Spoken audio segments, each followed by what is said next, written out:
కూర చేస్తుందినా నాకు ఇష్టం. వావ్ ఎగ్ చారా చూడలే నేను.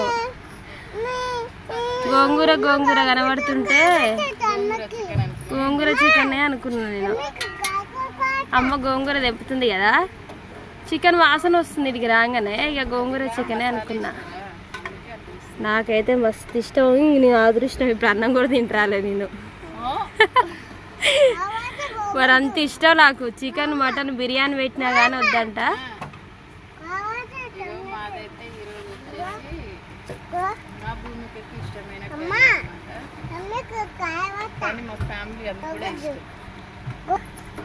వీడియో అయితే కొంచెం షేక్ ఉంది, ఎందుకు ఫోన్ ప్రాబ్లం అనుకుంటా ఇది. ఓకేనా ఫ్రెండ్స్, డిస్టర్బెన్స్ కూడా అవుతుంది పిల్లల వల్ల, ఏమనుకోకండి కొంచెం అయితే.